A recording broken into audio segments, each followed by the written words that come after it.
Well, for me, I think God impacted my life through the trip in Tulsa by really seeing a need for other people. We worked in backyard ministries or group ministries out in parks and stuff, and I didn't realize that there was such a need for people all over the country. You know, we always go to foreign countries. I've been to Venezuela a couple of times, but this is the first time that you realize that there is mission work here at home. Well, there were a number of things that were impactful for me especially, and I'm sure for most if not everybody in our group. The way that the church there was reaching out to their community was just amazing. They had a food pantry, they had a clothing closet, so they were distributing food and clothing for free to people that were just struggling, and we got to participate in that while we were there. As the people would come through, we would go with them through the food bank, so we actually get to talk to them, and then when we got finished, we would ask if we could pray for them. So just having the opportunity to interact with some of the people was very impactful for me. To me, the thing was out of my comfort zone was actually just going up and talking to people. Like in the apartment camp where they were, I walked up and talked to a guy that was just standing there and introduced, and we got talking. Or in the food banks where you actually have to talk to people and help them get their groceries and ask if you could pray for them. That's something that I'm not used to doing, but so they kind of pushed me to do that. Working with these people individually, one-on-one, and then praying with them, it's not something I do every day, so that was a bit of a stretch for me and probably for most, if not all, of the folks in our group. But the funny thing is, that's probably was the highlight, being able to do that.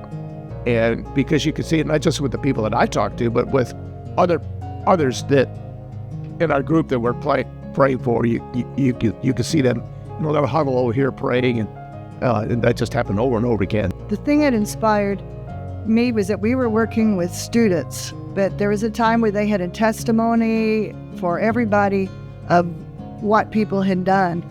And the thing that really touched my heart was the younger students. To hear these young kids teach Bible lessons, give their testimonies, and actually save people and lead them to Christ.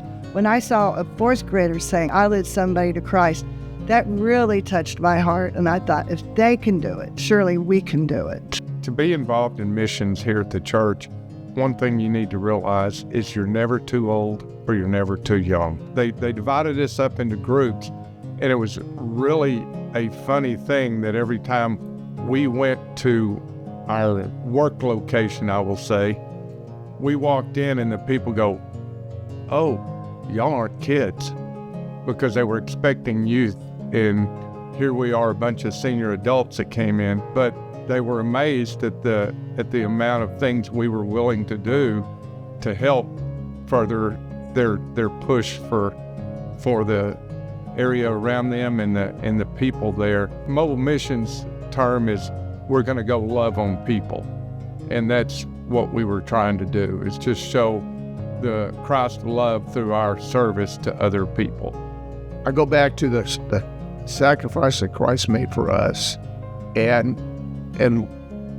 what did he ask us to do? He asked us to be his ambassadors. Well, you can't be his ambassador if all you do is sit at home. Pray for those opportunities. I really think if we would just pray, especially if you know you're going to be going somewhere, and say, God, hey, I got to do this today. Please give me an opportunity to speak with somebody. Bring somebody across my path today that I can share the gospel with. And I'm pretty sure God will answer that prayer. We just got to, tune our ears and our eyes to see those opportunities when we're out and about.